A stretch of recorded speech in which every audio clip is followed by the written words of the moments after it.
Hello everybody, this is DinoCat822543 welcoming you back to Let's Play Okami. And in this part, we're back in this room where we got Vine, and we're going to see what we can find by vining our way up.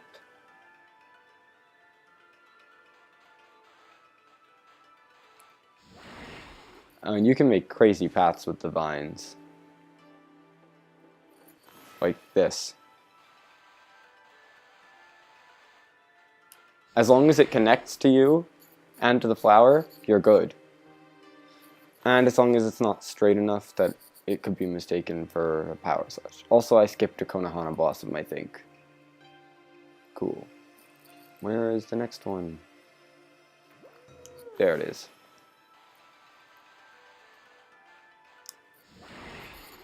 Yeah, you can have a lot of fun making crazy vine designs.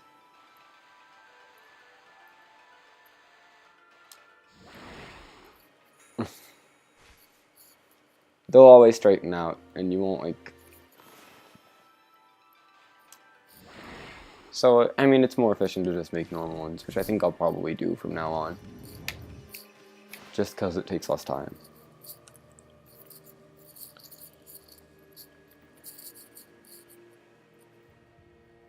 Anyway, once we get up here, that'll create a shortcut up to this point. So we can vine outside. And we have a walkway to climb up, which ends right about here.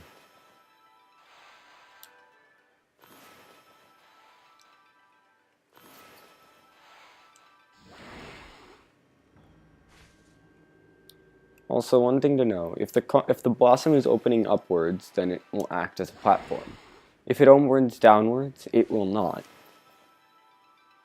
So you have to act quickly if it opens downwards. Oh, there it is. It's easier to see the blossoms when you're not using the brush because it's easier to see the pink color. So for example, this blossom won't hold me.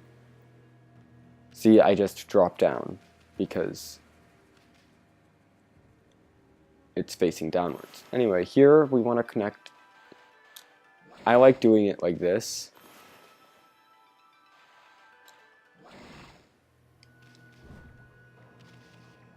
Connecting them to the opposite corner.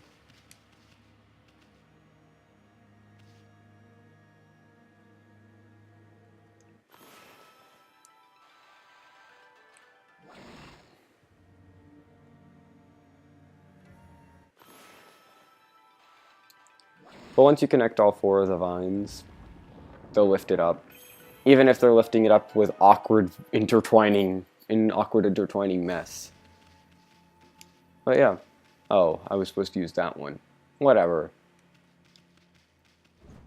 Let's jump down. Must get rid of all the statues.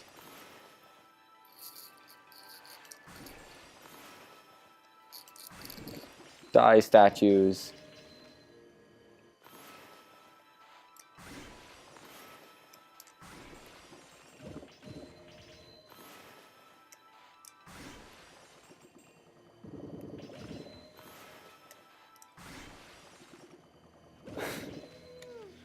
I mean, I did get richer, and I got a lot more food. So that's all in this room, at least. That will take you back out, if you wish to do so. However, I'm done with the dungeon. The candles cannot hurt you. They're there for effect.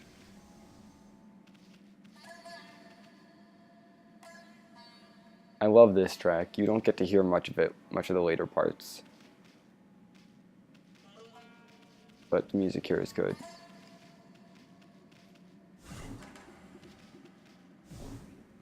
I only know because I've listened to the soundtrack of this game. As well as Xenoblade Chronicles. I listened to this soundtrack too. Because it's good.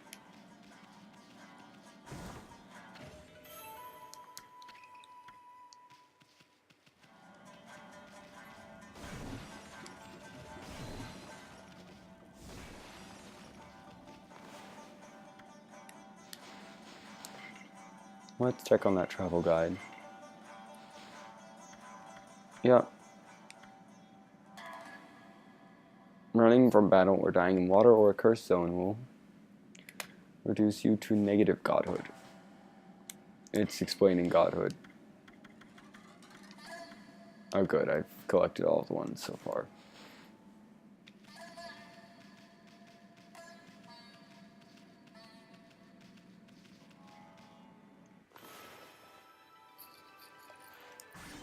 Oh yeah, those skulls are a little creepy when you power slash them. Also, you can put the candles out and power slash.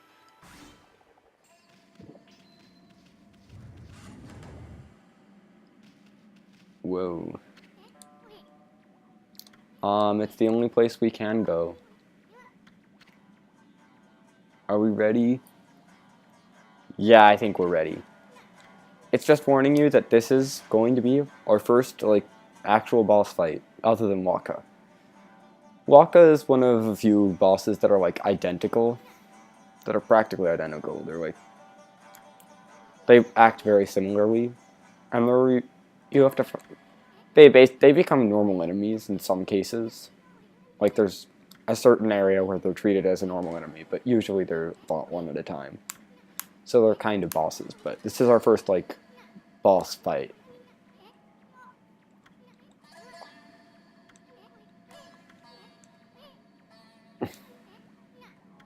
Oh, yeah.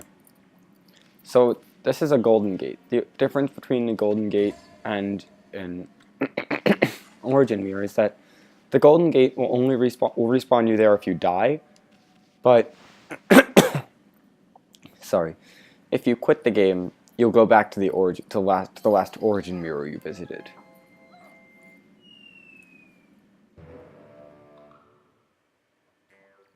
Although the golden gate locations are kind of pointless. I mean, there was an origin mirror back at the beginning of that hallway. And I think they put one golden gate literally in walking distance of an origin, in like 5 seconds walking distance of an origin mirror. They're kind of pointless.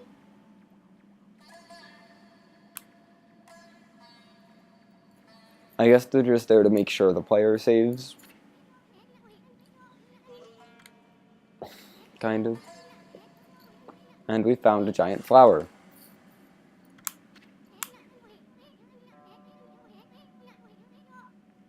Okay. Those look like eyes. Also, there's Ume. Yeah, that's Ume. That doesn't look safe.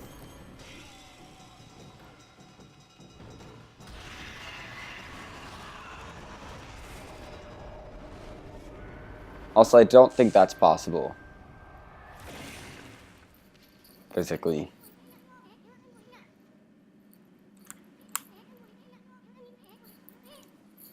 Oh, near. Oh no, Isun. Yeah.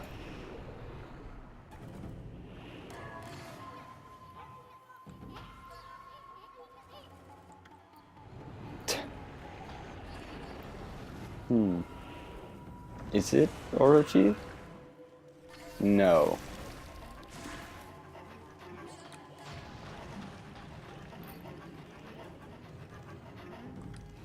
It's not. Instead, we have the Spider Queen.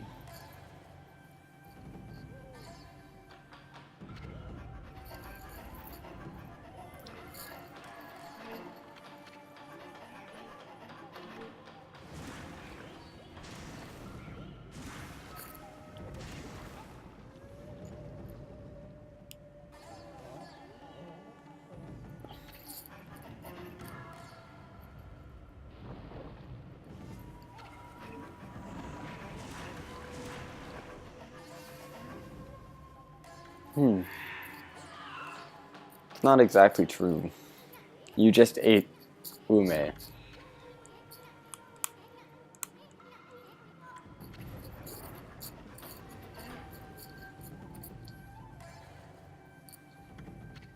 And the Spider Queen is surprised that we can speak. apparently.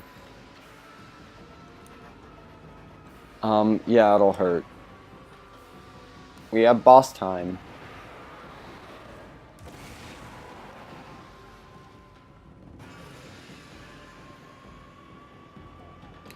The Spider Queen is actually a relatively easy boss.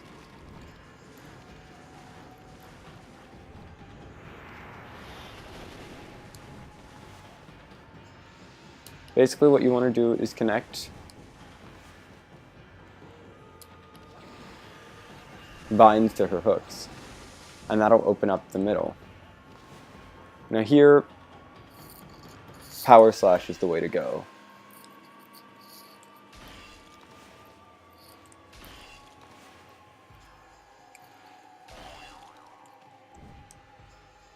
I used up all my ink pots doing Power Slashes, but look at how much health I took out. She has no floral finisher, so feel free to just use Power Slashes on her. I'm not going to use my Divine Instrument that much.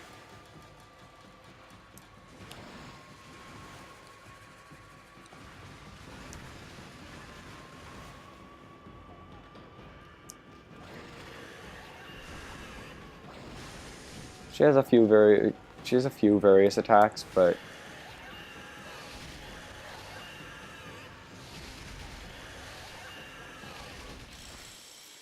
she is pretty easy.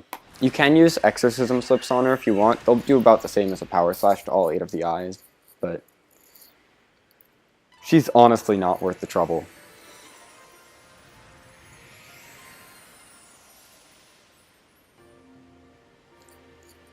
And she turns into a flower. And it's the narrator again. Yep.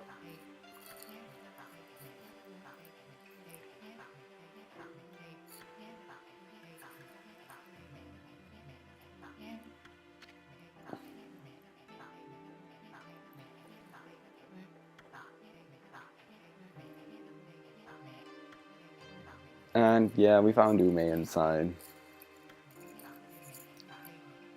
And there's a new weapon. We get a new weapon now. I will not be using this weapon as a main weapon.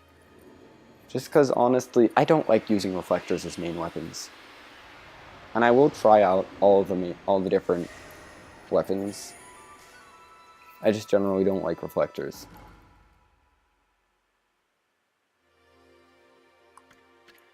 But it grants ink bullet power, which is cool, except ink bullets aren't powerful, so I don't use them, ever.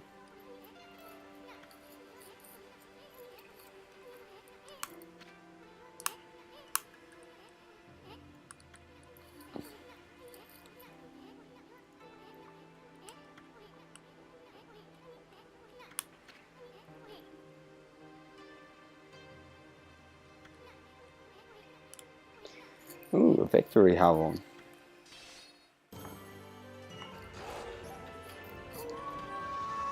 Yay! Celebration.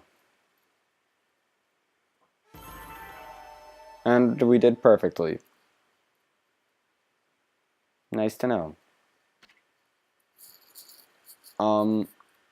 Of course, I'll save the game. We just did a dungeon.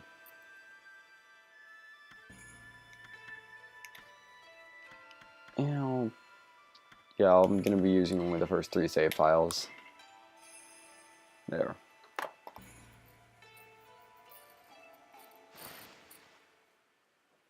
Each of my save files is from like a recording session in case I lose stuff. So I only have to re-record the stuff I did in that recording session.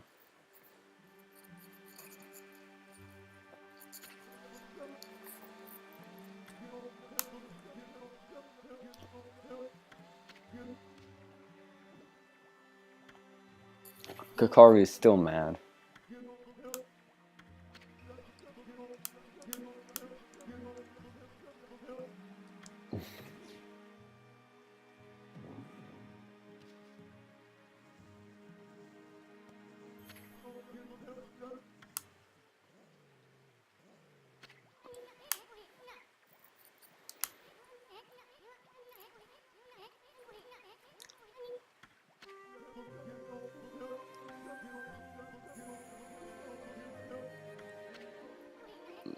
Oh, Kukari's theme is so good.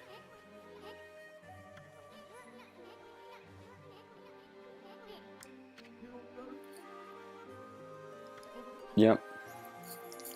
Ume decided to stay at the ruins himself because basically he's trying to teach Kokari to be a brave person. And just go out and do things.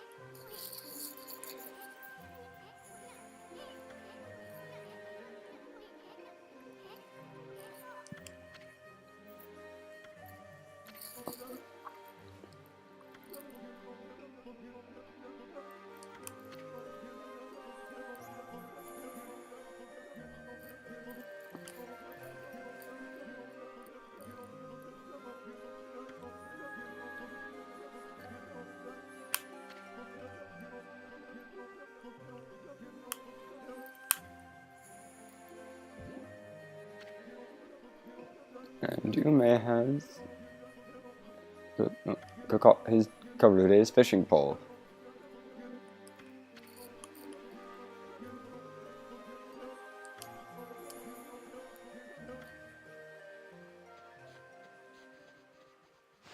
Aw.